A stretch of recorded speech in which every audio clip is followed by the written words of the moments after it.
Welcome to my channel. Lesson number 3 students, आज के lecture में हम हरूफ तहजी सीखेंगे, ठीक है, और इसकी प्रैक्टिस करेंगे। और अगर आपने लेक्चर नंबर 3 से पहले लेसन नंबर 1 और 2 नहीं लिया तो प्लीज़ काइंडली पहले जाके लेसन नंबर 1 और 2 लें, जो कि आपके लिए बहुत ज़रूरी है, ठीक है।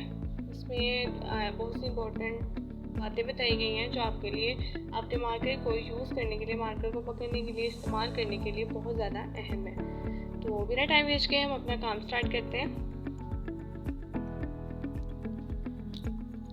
अलिफ में प्रीवियस लेक्चर्स में बता चुकी हूँ कि कैसे लिखना है, मार्कर को कैसे होल्ड करना है, ठीक है।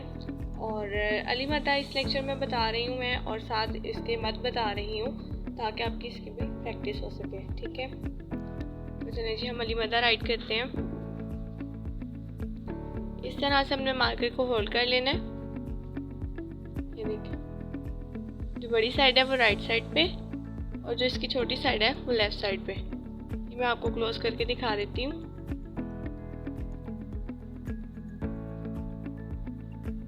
इस तरह से, ठीक है। तो चलें जी, हमने इसे बिल्कुल उस तरह राइट करना है जिस तरह हम अलिफ राइट करके आ चुके हैं पीछे। हमने मार्कर को इस तरह नहीं रखना, हमने मार्कर को इस तरह रखना है। इस तरह नहीं रखना, इस तरह रखना है, खड़ा रखना है, ठीक है, इस तरह से। फिर हमने क्या करना है, हमने सिंपल एक लाइन लगानी है।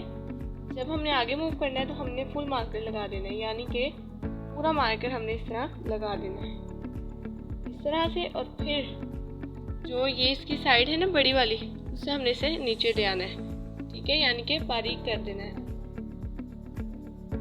दोबारा राइट करती हूँ मैं, इस तरह से और इस तरह, ठीक है। अगेन पहले इस तरह से और फिर इस तरह, ठीक है। नेक्स्ट है हमारा बे।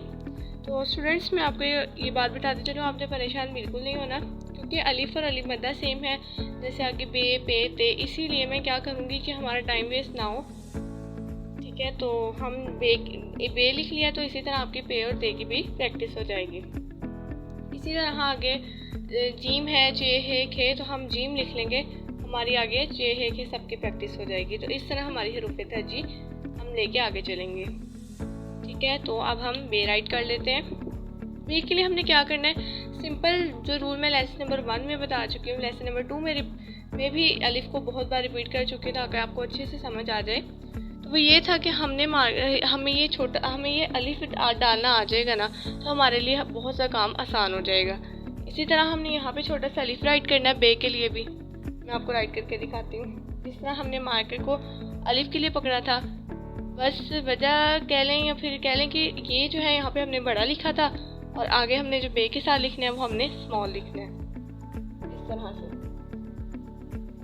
ये आ गया हमारे पास स्मॉल अलिफ लिखा, इसने बिल्कुल वैसे ही जाना है, ठीक है। अब हमने क्या करना है, जब हमने नीचे से इसकी शेप बनानी है ना, तो हमने इस तरह से फुल मार्कर लगाते हुए आगे जाना है।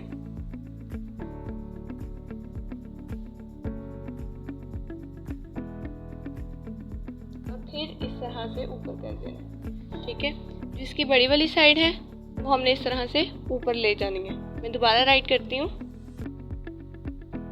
छोटा सा अलिफ फुल मार्कर लगाते हुए आगे मूव करना है और फिर इस तरह से हमने इसे ऊपर ले जाना है, ठीक है। तो ये आ गया हमारा बे। इसी तरह अगेन छोटा सा अलिफ आगे मूव करते हुए फुल मार्कर और फिर ऊपर जाके इसे हमने इस तरह से लिख लेना है। तो स्टूडेंट्स, आगे हमारा जीम है। जीम के लिए हमने क्या करना है कि जब हमने ऐसे यहाँ से इसकी ये चीज़ बनानी है, ये वाली चीज़, तो हमने यहाँ से इसे मार्कर से इस तरह करना है, यानी कि जो इसकी छोटी साइड है ना, मार्कर की छोटी साइड से हमने इसे ऊपर लेके जाना है। फिर जिस तरह ही हमने ऊपर चले जाना है, हमने इसे आगे मूव करना है ना, तो फिर क्या होना है कि ये चीज़ इसकी थिक हो जाएगी, यानी फुल मार्कर लग जाएगा। मैं आपको राइट करके दिखाती हूँ। ये हम इस चीज़ से, ये जो छोटी वाली चीज़ से इसे ऊपर गए,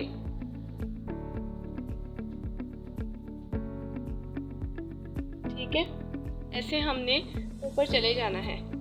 तो स्टूडेंट्स, हरूफ तहज्जी सीखते हुए, उर्दू के लेसन लेते हुए आपने बिल्कुल भी परेशान नहीं होना। आहिस्ता आहिस्ता जितनी आप प्रैक्टिस करेंगे आपका उतना ठीक हो जाएगा।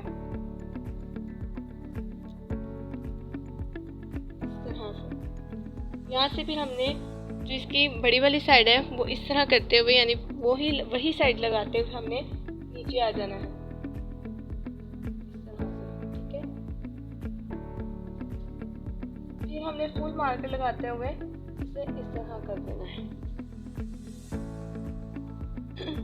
स्टूडेंट्स, हम जब रुक रुक के लिखते हैं तो कहीं ना कहीं से फ़र्क आ जाता है, तो आपने परेशान बिल्कुल नहीं होना। ज़्यादा से ज़्यादा प्रैक्टिस करनी है, रुक रुक के लिखना है। रुक रुक के लिखने का भी आपको बेनिफिट ये है कि आपको एक एक स्टेप की अच्छे से समझ आ जाएगी। ठीक है, अब मैं आपको अगेन लिख के दिखाती हूँ। नीचे से हम ऊपर गए, फुल मार्कर लगाते हुए हम आगे गए। ठीक है, ऊपर वाली साइड लगाते हुए नीचे आए, फिर इस तरह से। ठीक है, अब अगेन लिख के दिखाती हूँ।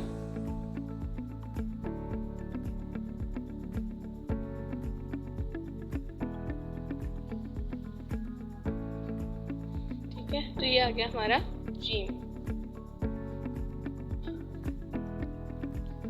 स्टूडेंट्स, आगे हम दाल की तरफ मूव करते हैं। दाल के लिए हमने एक फुल मार्कर लगाना है। पहले इधर तक आके हमने फुल मार्कर लगा लिया। ठीक है, फिर हमने क्या करना है, जब हमने ऊपर से नीचे आना है ना, तो हमने मार्कर को खड़ा करके यूज करना है। मैं आपको करके दिखाती हूँ। इस तरह से। ठीक है, अगेन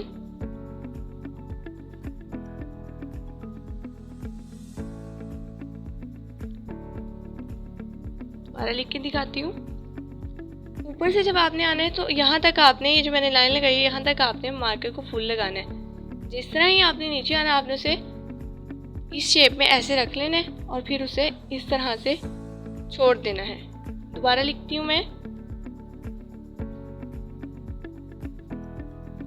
इस तरह से। ठीक है, आगे हमारी रे है, यानी कि इसका भी बिल्कुल सेम उसी तरह है कि रे जो है, रे से। ठीक है, ये सारी इस तरह जे तक मैच हो जाते हैं। आप ये लिख लेंगे, आपका आगे से भी क्लियर हो जाएगा। यहाँ से हमने क्या करना है, छोटा सा अलिफ और फिर दाल की तरह से इस तरह छोड़ देना है, और ये ऊपर छोटी सी तो डाल देनी है। अगेन छोटा सा अलिफ, दाल की तरह से इस तरह छोड़ देना है। ठीक है, दोबारा लिखती हूँ, छोटा सा अलिफ और दाल की तरह से छोड़ देना। तो स्टूडेंट्स, ये थी आज के हमारी हरूफ तहज्जी, जिन्हें हमने सीखा और इसकी प्रैक्टिस की। ठीक है, और आपने भी इसकी बहुत ज़्यादा प्रैक्टिस करनी है। जितनी प्रैक्टिस करेंगे उतना अच्छा आप लिखना सीख जाएंगे और उतनी जल्दी सीख जाएंगे। तो उम्मीद करती हूँ कि आपको अच्छे से समझ आ गई होगी। और स्टूडेंट्स, अगर आप इंग्लिश प्रेजेंटेशन, इंग्लिश राइटिंग सीखना चाहते हैं तो लेसन नंबर 1 और लेसन नंबर 2 अपलोड किए जा चुके हैं। ठीक है, आप जाएँ और जाके उन लेक्चर्स को लें, आप इंग्लिश राइटिंग भी सीख सकेंगे। तो आज के लिए सिर्फ इतना ही। आपने इसकी ज़्यादा से ज़्यादा प्रैक्टिस करनी है, मार्कर को आराम आराम से यूज़ करना है। उम्मीद करती हूँ कि आपको अच्छे से समझ आ गई होगी। ओके, टेक केयर, अल्लाह हाफिज़।